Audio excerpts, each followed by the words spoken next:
तो medical surgical nursing का आज हमारा अगली टॉपिक इंटेस्टाइनल ऑब्स्ट्रक्शन। तो इंटेस्टाइनल ऑब्स्ट्रक्शन क्या है? देखिए, हम लोग जो खाना खाते हैं यही खाना हमारा डाइजेस्टिव सिस्टम द्वारा डाइजेस्ट होता है और जिससे हम लोगों को न्यूट्रिएंट्स, प्रोटीन, विटामिन, कैल्शियम सभी मिलता है। तो यही हमारा जो डाइजेस्टिव सिस्टम है ये बहुत सारा ऑर्गन मिलके बना हुआ होता है।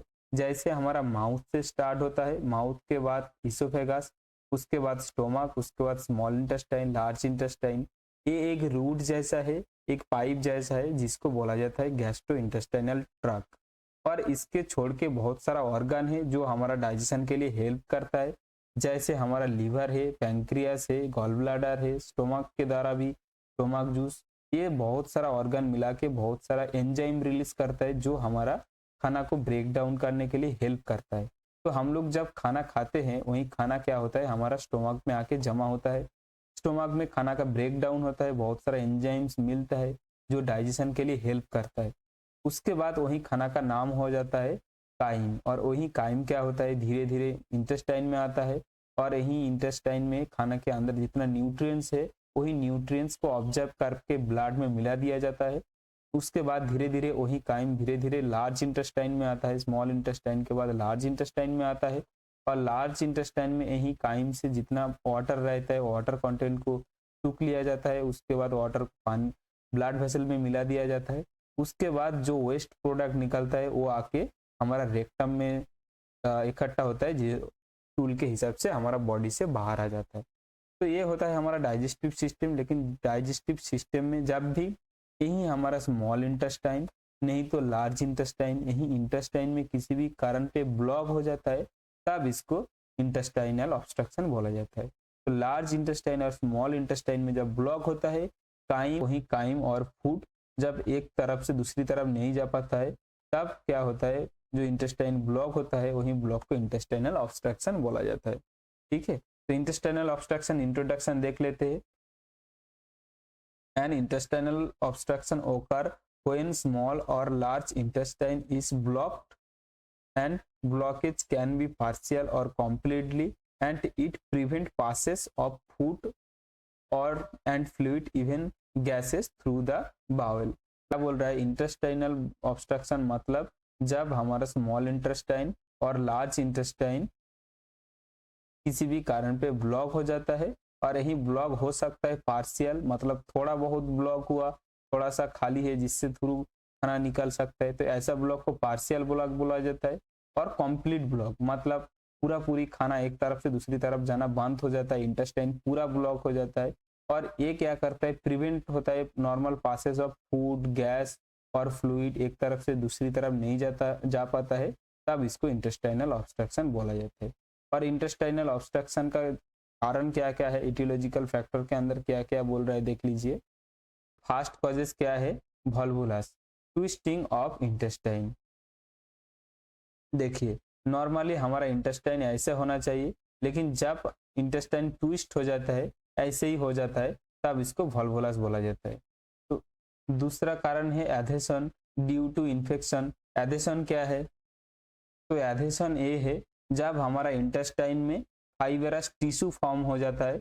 मतलब क्या है, जब कुछ सर्जरी होता है और किसी भी कारण पे हमारा इंटेस्टाइन के अंदर फाइबर मसल ग्रो होता है और इसके कारण पे हमारा इंटेस्टाइन सिकुड़ जाता है और इसके वजह से नैरो हो जाने के वजह से इंटेस्टाइन नैरो हो जाने की वजह से इंटेस्टाइन से खाना ठीक से नहीं पास हो पाता है। देखिए ऐसे फाइबर टिश्यू बन जाता है जिसको एधेशन बोला जाता है। और यही एधेशन इंटेस्टाइनल ऑब्स्ट्रक्शन होने का सबसे मोस्ट कॉमन कॉजेज है, ये सबसे ज्यादा आदमी को दिखा जाता है।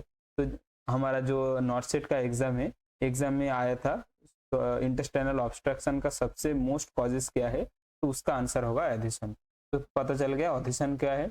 एधेशन के बाद क्या बोला, हार्निया। हार्निया क्या है, पहले मैं हार्निया को लेके एक वीडियो बनाया हुआ, डिस्क्रिप्शन में लिंक रहेगा, आप चाहे तो जाके देख सकते हैं। तो हार्निया क्या है। उसके बाद हार्निया, हार्निया भी most important causes of intestinal obstruction. तो हार्निया कैसे हमारा इंटेस्टाइन को ऑब्स्ट्रक्शन करता है, देखिए हार्निया क्या है, जब हमारा बॉडी का किसी भी पार्ट, किसी भी ऑर्गन और किसी भी ऑर्गन का टिश्यू अपना सराउंडिंग जगह छोड़ के दूसरा जगह में चला जाता है, अपना जगह छोड़ के दूसरा सराउंडिंग एरिया में चला जाता है, तब इसको हार्निया बोला जाता है।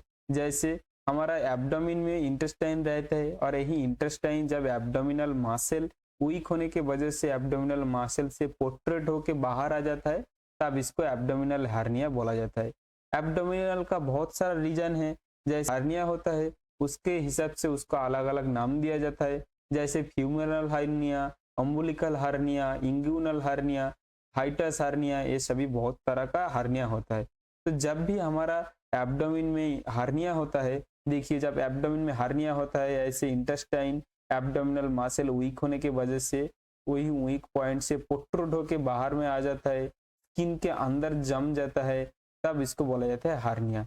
और जब भी ऐसे हार्निया होता है तब भी खाना एक साइड से काइम एक साइड से दूसरी साइड में इंटेस्टाइन में पास नहीं हो पाता है, जिसके कारण पे इंटेस्टाइनल ऑब्स्ट्रक्शन हो जाता है और ऐसे ही इंटेस्टाइनल ऑब्स्ट्रक्शन हो जाता है। तो हार्निया भी इंटेस्टाइनल ऑब्स्ट्रक्शन होने का एक मेजर कॉजेस है।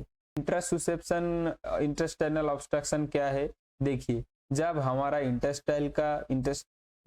इंटेस्टाइन का एक सेगमेंट के अंदर दूसरा सेगमेंट फोल्ड होके आ जाता है, तब उसको इंट्रासुसेप्शन इंटेस्टाइनल ऑब्स्ट्रक्शन बोला जाता है। देखिए आप ये पिक्चर के थ्रू देख सकते हैं, इंटेस्टाइन का ये जो हमारा सेगमेंट है, स्मॉल इंटेस्टाइन का एक सेगमेंट है, ये फोल्ड होके अंदर आ गया, दूसरा सेगमेंट के अंदर आ गया और इसके वजह से इधर से खाना ठीक से पास नहीं हो पा रहा है और इधर खाना का प्रेशर बढ़ रहा है।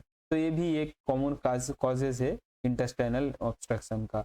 और यही बच्चा के लिए जो 3 साल के नीचे होता है उसके लिए बहुत कॉमन होता है इंटेस्टाइनल ऑब्स्ट्रक्शन का।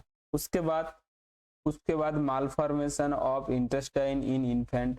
तो कभी कभी इन्फेंट जब बच्चा जन्म होता है, जन्म के बाद ही उनका इंटेस्टाइन ठीक से ग्रोथ नहीं हो पाता है, इसके वजह से इंटेस्टाइन का कुछ सेगमेंट मिसिंग होता है, जिसके कारण पे इंटेस्टाइनल ऑब्स्ट्रक्शन होता है, खाना एक साइड से दूसरे तरफ नहीं जा पाता है। उसके बाद सॉलिड ऑब्जेक्ट क्रिएट ऑब्स्ट्रक्शन। कभी कभी बच्चा लोग कॉइन कुछ हार्ड ऑब्जेक्ट निकल लेता है, उसके बाद इंटेस्टाइन में जाके अटक जाता है और खाना ठीक से पास नहीं हो पाता है। तो ये भी एक इंटेस्टाइनल ऑब्स्ट्रक्शन होने का कॉजेस है। उसके बाद इन्फ्लेमेटरी बाउल डिजीज, कुछ बीमारी है जिसके वजह से हमारा बाउल में डिजीज के वजह से नेक्रोसिस हो जाता है, इंटेस्टाइन में ठीक से ब्लड फ्लो नहीं होता है, हमारा इंटेस्टाइन सिकुड़ जाता है और नैरो हो जाता है, जिसके वजह से ब्लॉकेज आता है और खाना एक साइड से दूसरी तरफ नहीं जा पाता है। तो इन्फ्लेमेटरी बाउल डिजीज भी एक इंटेस्टाइनल ऑब्स्ट्रक्शन का कारण है। उसके बाद इम्पैक्टेड स्टूल और हार्ड स्टूल ओकर when chronic constipation causes large dry hard stool stuck in intestine and create blockage। कभी कभी क्या होता है, कुछ बीमारी के वजह से जब पेशेंट दवाई लेता है तो कुछ ड्रग के कारण पे कॉन्स्टिपेशन हो जाता है, और कॉन्स्टिपेशन बहुत सारा कारण पे होता है, लैक ऑफ फाइबर फूड लेने से भी होता है, खाना ठीक से नहीं खाने से, डिहाइड्रेशन के वजह से हमारा स्टूल कभी कभी हार्ड हो जाता है और थोड़ा साइज में बड़ा हो जाता है, जिसके वजह से इंटेस्टाइन में स्टॉक हो जाता है और खाना ठीक से पास नहीं होता है और इंटेस्टाइन ब्लॉकेज हो जाता है। तो ये भी एक कारण है। तो इम्पैक्टेड स्टूल जैसे देखिए यही लार्ज इंटेस्टाइन पे कुछ स्टूल इम्पैक्ट इधर स्टॉक हो गया, तो इसके वजह से इधर से लार्ज इंटेस्टाइन से जो काइम आएगा वो इधर से पास नहीं हो पाएगा। तो ड्राई हार्ड जो इम्पैक्टेड स्टूल होता है स्टोन के जैसा हार्ड हो जाता है और इसके कारण पे भी कभी कभी इंटेस्टाइनल ब्लॉक हो सकता है, इंटेस्टाइनल ऑब्स्ट्रक्शन हो सकता है। उसके बाद क्लिनिकल मैनिफेस्टेशन और सिम्टम्स। तो इंटेस्टाइनल ऑब्स्ट्रक्शन में हम लोगों को क्या क्या सिम्टम देखने को मिलता है, एक तो है सीवियर ब्लोटिंग दिखने को मिलता है, जो क्या होता है ढक्कर आता है हमारा, जब इंटेस्टाइन गैसेस और टाइम ठीक से पास नहीं हो पाता है तो बैक में रिटर्न आता है और सीवियर ब्लोटिंग होता है, और खाना एक साइड से दूसरी तरफ ना जाने की वजह से एब्डोमिनल पेन होता है और खाना ठीक से डाइजेस्ट नहीं होने से लॉस ऑफ एपेटाइट, भूख नहीं लगता है, खाना ठीक से डाइजेस्ट नहीं होने की वजह से इंटेस्टाइन में पड़ा रहता है, इसकी वजह से इन्फेक्शन होता है, नोसिया होता है, वोमिटिंग होता है। उसके बाद इनएबिलिटी टू पास स्टूल, जब इंटेस्टाइन में ब्लॉक हो जाएगा, इंटेस्टाइन से जो काइम जो स्टूल बनेगा वो रेक्टम पे नहीं आएगा, इसीलिए नहीं पास हो पाएगा, इसीलिए लूज मोशन भी पास नहीं होगा। उसके बाद जब वही खाना हम लोग खाते रहेंगे लेकिन इंटेस्टाइन से पास नहीं होगा, स्टूल नहीं बनेगा, तब धीरे धीरे हमारा इंटेस्टाइन के अंदर जमा होते जाएगा और इंटेस्टाइन साइज में बढ़ जाएगा। तो इसके लिए ऐसे ही इंटेस्ट हमारा एब्डोमेन डिस्टेंडेड हो सकता है, बढ़ जा सकता है, हमारा पेट फूल सकता है। उसके बाद डिहाइड्रेशन हो सकता है, ट्रैकीकार्डिया हो सकता है, जब बेचैनी होगा, जब हमारा लार्ज इंटेस्टाइन के अंदर काइम नहीं जा पाएगा तो लार्ज इंटेस्टाइन उससे वाटर को एब्जॉर्ब नहीं कर पाएगा। इसके कारण पे हमारा बॉडी में डिहाइड्रेशन होगा और डिहाइड्रेशन होने से हमारा टाकीकार्डिया होगा, हमारा ब्लड का वॉल्यूम कम होगा, जिसके वजह से हमारा टाकीकार्डिया होगा। तो ये सभी सिम्टम देखने को मिलता है। उसके बाद डायग्नोस्टिक इवैल्यूएशन, तो हम लोग क्या क्या टेस्ट करेंगे जिसके दौरान हम लोग इंटेस्टाइनल ऑब्स्ट्रक्शन को पहचान सकते हैं। तो फर्स्ट है फिजिकल एग्जामिनेशन, हिस्ट्री कलेक्शन। यही दोनों से ही हम लोग 80% to 90% हम लोग गेस कर सकते हैं इंटेस्टाइनल ऑब्स्ट्रक्शन हुआ। उसके बाद कंफर्म करने के लिए हम लोग एब्डोमिनल एक्सरे कर सकते हैं और सीटी एब्डोमिन कर सकते हैं, CT scan of the abdomen, abdomen का सीटी स्कैन कर सकते हैं, अल्ट्रासाउंड ऑफ एब्डोमिन, अल्ट्रासाउंड कर सकते हैं एब्डोमिन का। उसके बाद सीबीसी और इलेक्ट्रोलाइट टेस्ट करके हमारा डिहाइड्रेशन लेवल, इन्फेक्शन लेवल, ये सब भी पता चल सकता है। तो ये सभी टेस्ट करके हम लोग इंटेस्टाइनल ऑब्स्ट्रक्शन को डायग्नोस्ट करते हैं। तो देखिए मैनेजमेंट दो तरह का हो सकता है, जैसे एक जो मैकेनिकल कॉज होता है और दूसरा नॉन मैकेनिकल कॉज होता है। तो मैकेनिकल कॉज के अंदर जो हम लोग पढ़ा था वॉल्वुलस, एडोसन, तो एडोसन ये सभी जब इंटेस्टाइनल का स्ट्रक्चर डिफॉल्ट होगा और उसके वजह से फूड एक तरफ से दूसरी तरफ नहीं आ पाएगा, तो इसको सर्जरी के बिना मेडिसिन से मैनेज करना थोड़ा मुश्किल होता है। फिर भी डॉक्टर लोग कुछ मसल रिलैक्सेशन ये सभी मेडिसिन दे के कोशिश करता है। लेकिन जो नॉन मैकेनिकल इंटेस्टाइनल ऑब्स्ट्रक्शन होता है, जैसे डिहाइड्रेशन के वजह से हार्ट इम्पैक्ट स्टूल जब स्टॉक हो जाता है, तब हम लोग कुछ मेडिसिन दे के वहीं स्टूल को निकल के हम लोग इंटेस्टाइनल ऑब्स्ट्रक्शन को क्लियर कर सकते हैं, मैनेज कर सकते हैं। तो हम लोग क्या क्या मेडिसिन देंगे?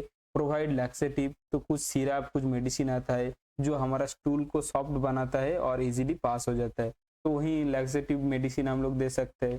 उसके बाद provide enema through the rectum, एक 100 ml का एनीमा फॉस्फेट एक सॉल्यूशन आता है जो लिक्विड हम लोग एनस के थ्रू पेशेंट को लेफ्ट लेटरल पोजीशन में उसको सुला के हम लोग वहीं एनस के थ्रू अंदर डालते हैं, जिससे क्या होता है हार्ट स्टूल सॉफ्ट हो जाता है, धीरे धीरे पास हो जाता है, जिसके दौरान पेशेंट का इंटेस्टाइनल ऑब्स्ट्रक्शन क्लियर हो जाता है।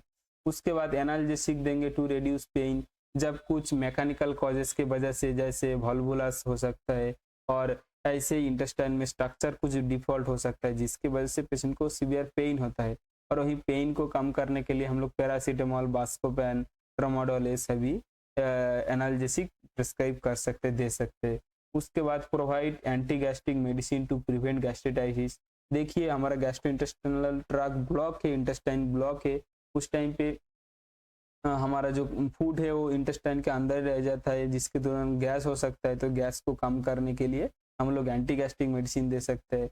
उसके बाद अंदर इंटेस्टाइन में ब्लॉक है, इसीलिए वोमिटिंग, नोसिया हो सकता है, हम लोग सिम्टम में पढ़े थे। तो जब हमारा वोमिटिंग, नोसिया होगा तो इसको कम करने के लिए एंटी एमेटिक इंजेक्शन देंगे, जैसे ऑन्डासेट्रॉन है, पेरिनम है, ये सभी एंटी एमेटिक इंजेक्शन हम लोग देंगे। उसके बाद provide antibiotic to prevent infection. तो पेट के अंदर ऐसे ही जब कुछ स्ट्रक्चरल डिफॉर्मिटी रहेगा, कुछ हमारा इंटेस्टाइन में गड़बड़ रहेगा और उधर ही स्टूल नहीं पास होगा तो इन्फेक्शन हो सकता है, तो इन्फेक्शन कम करने के लिए एंटीबायोटिक देंगे। उसके बाद हम लोग पढ़ा था डिहाइड्रेशन होता है, तो डिहाइड्रेशन को प्रिवेंट करने के लिए हमारा provide IV fluid to prevent dehydration and electrolyte imbalance. तो जब हाइड्रेशन नहीं होगा, जब इंटेस्टाइन से लार्ज इंटेस्टाइन से फ्लूइड ऑब्जर्प्शन नहीं होगा, इलेक्ट्रोलाइट्स इम्बैलेंस होगा हमारा बॉडी में, तो डिहाइड्रेशन को कम करने के लिए, इलेक्ट्रोलाइट इम्बैलेंस ना होने के लिए हम लोग आईवी फ्लूइड देंगे। और इसी टाइम पे इंटेस्टाइन ब्लॉक है तो हम लोग उसको खाना नहीं देंगे, क्योंकि खाना जाके फिर से गैस्ट्रिक क्रिएट कर सकता है, पेन को बढ़ा सकता है, ब्लॉकेज में प्रेशर डाल सकता है। इसलिए इस टाइम पे हम लोग पेशेंट को NPO रखेंगे, नथिंग फ्रॉम माउथ रखेंगे, नील फ्रॉम माउथ रखेंगे। और इसीलिए हम लोग जब मुख से खाना नहीं दे रहे, एनर्जी के लिए, हाइड्रेशन रखने के लिए आईवी फ्लूइड देना बहुत जरूरी है, तो आईवी फ्लूइड देंगे। उसके बाद सर्जिकल मैनेजमेंट, तो जो मैकेनिकल कॉजेस है, मैं आपको बोला था एडिशन और वाल्वुलास, ये सभी सर्जरी और सर्जिकल मैनेजमेंट से ठीक होता है। तो हम लोग कौन कौन सा सर्जरी कर सकते हैं, देखिए removal of damage part of intestine. तो इंटेस्टाइन का जो पार्ट डैमेज हुआ, अब हमारा इंटेस्टाइन में ट्यूमर हो जाता है और किसी भी जगह खराब हो जाता है, तब इंटेस्टाइन में जो अच्छा जगह रहता है इंटेस्टाइन के कुछ पहले से, और जो जगह वॉल्वुलास होता है और जो जगह डैमेज होता है उसको काट के निकल दिया जाता है, और दूसरा पार्ट फिर से इंटेस्टाइन को एक साथ में कर दिया जाता है। तो ऐसे ही सर्जिकल रिमूवल ऑफ इंटेस्टाइन कर सकते हैं।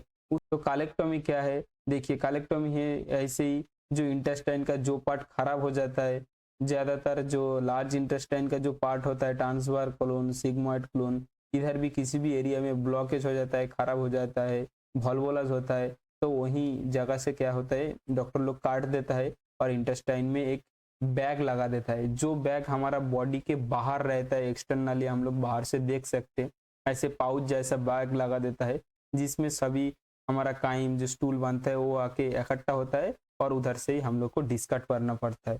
तो यही कोलेक्टोमी बोला जाता है। और यही कोलेक्टोमी का जो ये जो बैग दिख रहा है इसको कोलेक्टोमी बैग बोला जाता है, कोलेक्टोमी पाउच बोला जाता है। लेकिन जो सर्जरी किया जाता है उसको कोलेक्टोमी बोला जाता है। देखिए ऐसे ही होता है ये बैग, जब इंटेस्टाइन के बाहर हमारा एब्डोमेन के बाहर ऐसे बैग जुड़ा हुआ रहता है। तो ये कोलेक्टोमी करके इंटेस्टाइन का प्रेशर रिलीज किया जा सकता है, इंटेस्टाइन का जो पार्ट खराब हो सकता है उसको ठीक कर सकते हैं। तो ऐसे इंटेस्टाइनल ऑब्स्ट्रक्शन का ये भी एक सर्जिकल मैनेजमेंट है। उसके बाद स्टेंटिंग किया जा सकता है। स्टेंटिंग मतलब इंटेस्टाइन का किसी भी पार्ट कभी कभी सिकुड़ जाता है, नैरो हो जाता है, तो उस जगह में जाली जैसा लगा के फिर से उसको फुला दिया जाता है जिससे खाना फिर से नॉर्मली पास हो सकता है। तो स्टेंटिंग भी किया जा सकता है। उसके बाद सर्जिकल रिसेक्शन। तो सर्जिकल रिसेक्शन क्या है, तो सर्जिकल रिसेक्शन मतलब कभी कभी सर्जरी करके कुछ पार्ट को काट दिया जाता है। जैसे देखिए ये हमारा लार्ज इंटेस्टाइन का यही पार्ट को एसेंडिंग कोलन बोला जाता है, इसको ट्रांसवर्स कोलन बोला जा सकता है, इसको सिग्मोइड कोलन बोलता है, डिसेंडिंग कोलन बोलता है। तो ये सभी कोलन का अलग अलग नाम है। लेकिन कभी कभी क्या होता है, मान लीजिए यही ट्रांसवर्स कोलन का यही जगह खराब हो गया, तो इधर से मान लीजिए इतना जगह खराब हो गया, तो इतना जगह को काट के फिर से यही जो डिसेंडिंग कोलन का यही पार्ट और इधर में इधर ट्रांसवर्स कोलन का यही पार्ट और इधर डिसेंडिंग कोलन का यही पार्ट दोनों एक साथ में जोड़ दिया जाता है। तो ऐसे ही क्या करता है, जो डैमेज पार्ट होता है इसको रिसेक्शन करके बाहर निकाल दिया जाता है, जिसको रिसेक्शन बोला जाता है। तो ऐसे भी इंटेस्टाइन का रिसेक्शन करके हमारा इंटेस्टाइनल ऑब्स्ट्रक्शन को ठीक कर किया जा सकता है। उसके बाद एडेसियोलाइसिस, जो आदेशन होता है, आदेशन में जो सर्जिकल मैनेजमेंट किया जाता है, इंटेस्टाइनल का एक सेगमेंट को दूसरा सेगमेंट के अंदर जाता है उसको ठीक किया जाता है, उसको एडेसियोलाइसिस बोला जाता है। तो यही सर्जिकल मैनेजमेंट में यही। उसके बाद आता है नर्सिंग मैनेजमेंट। हम लोग नर्स है इसीलिए नर्सिंग मैनेजमेंट जानना हमारे लिए बहुत ज़रूरी है। तो क्या क्या हम लोग नर्सिंग मैनेजमेंट देंगे, फर्स्ट आता है assess abdominal pain, distension, bowel sound. तो हम लोग पेशेंट आने के बाद उसका कंफर्टेबल पोजीशन देंगे, उसका वाइटल चेक करेंगे, पेशेंट का पेन स्कोर चेक करेंगे, उसका एब्डोमेन कितना डिस्टेंशन हुआ, कितना सोइलिंग हो गया, कितना फूल गया, वो हम लोग चेक करेंगे। बाउल साउंड हो रहा है कि नहीं, स्टेथोस्कोप लेके चेक करेंगे, तो इससे हम लोग को पता चलेगा फूड पासेज हो रहा है कि नहीं, डाइजेस्ट हो रहा है कि नहीं, तो हम लोग चेक करेंगे। उसके बाद मॉनिटर वाइटल साइंस, उसका BP, heart rate, pulse rate सब कुछ चेक करेंगे, क्योंकि जो पेशेंट डिहाइड्रेट हो जाएगा उसका टाकीकार्डिया होगा, तो टाकीकार्डिया देख के हम लोग का पेशेंट का डिहाइड्रेशन लेवल पता चल सकता है। इसका स्किन टोन देखेंगे, उसका टंग सरफेस देखेंगे, तो ये सभी करके हम लोग उसका हाइड्रेशन लेवल चेक करेंगे। पेशेंट का वाइटल चेक करने के बाद उसका फीवर आया तो पेट में कुछ इन्फेक्शन हो रहा है, बॉडी में इन्फेक्शन हो रहा है, ये भी पता चल सकता है। इसीलिए पेशेंट का वाइटल चेक करना भी हमारा ज़रूरी है।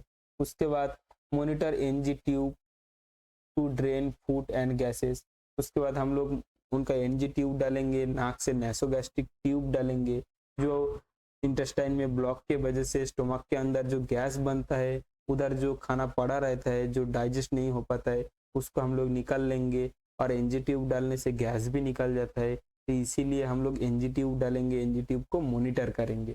उसके बाद प्रोवाइड कंफर्टेबल पोजीशन, पेशेंट को कंफर्टेबल पोजीशन देंगे। उसके बाद मॉनिटर, उसके बाद maintain NPO nothing bye mouth, patient का नथिंग बाय माउथ, कुछ भी खाने के लिए नहीं देंगे, पानी भी ओरली कुछ नहीं देंगे। और मॉनिटर इनटेक आउटपुट, पेशेंट कितना इनटेक आईवी फ्लूइड जा रहा है, कितना यूरिन आउटपुट हो रहा है वो भी चेक करेंगे।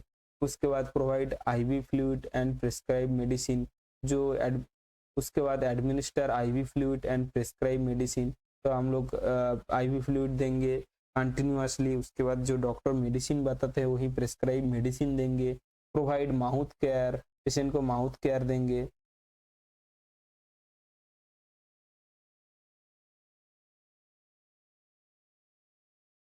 उसके बाद assess vital signs every hourly patient का वाइटल साइंस चेक करेंगे। उसके बाद परफॉर्म रेगुलर ड्रेसिंग और सर्जिकल वुंड, पेशेंट का कुछ जो पहले हम लोग सर्जिकल मैनेजमेंट पढ़ा था उसमें जो सर्जरी की वजह से एब्डोमेन में कुछ वुंड रहे तो उसको ड्रेसिंग करना भी नर्स का काम होता है। उसके बाद provide psychological support to the patient, patient को साइकोलॉजिकल सपोर्ट देंगे क्योंकि पेशेंट जब आता है आने के बाद कुछ सर्जरी होता है, कोलेस्ट्रोमी बैग रहता है, तो कोलेस्ट्रम जब कलेक्टोमी सर्जरी होता है एब्डोमेन के बाहर कोलेस्टोमी बैग रहता है, तो वहीं बैग को रेगुलर क्लीन करना, तो वहीं देख के पेशेंट को बहुत साइकोलॉजिकली एंजाइटी होता है, फेयर होता है, लोग क्या सोचेंगे, क्या होगा, हमारा इंटेस्टाइन के अंदर बैग है, इंटेस्टाइन नहीं है, तो इसके लिए पेशेंट बहुत वरीड रहता है। तो इसीलिए हम लोग पेशेंट को साइकोलॉजिकल सपोर्ट देंगे, पेशेंट फैमिली मेम्बर को टीच करेंगे कैसे बैग क्लीन करना है, कैसे हम लोग बैग को ध्यान रख सकता है, तो ये सभी हम लोग साइकोलॉजिकल सपोर्ट देंगे। उसके बाद advice patient to come hospital if he feel any abdominal pain, vomiting, fever, patient को हम लोग एडवाइस करेंगे तुरंत हॉस्पिटल में आने के लिए। जब भी पेशेंट को कुछ एब्डोमिनल पेन होगा, वोमिटिंग होगा, फीवर होगा, तो इसके जब ऐसा होगा तो पेशेंट को तुरंत हॉस्पिटल में आने के लिए एडवाइस करेंगे। तो यही होता है इंटेस्टाइनल ऑब्स्ट्रक्शन। इसमें आपको समझने में कुछ दिक्कत हुआ, कुछ भी डाउट है तो जरूर कमेंट कर सकते हैं, नेक्स्ट वीडियो में हमें जरूर क्लियर करेंगे।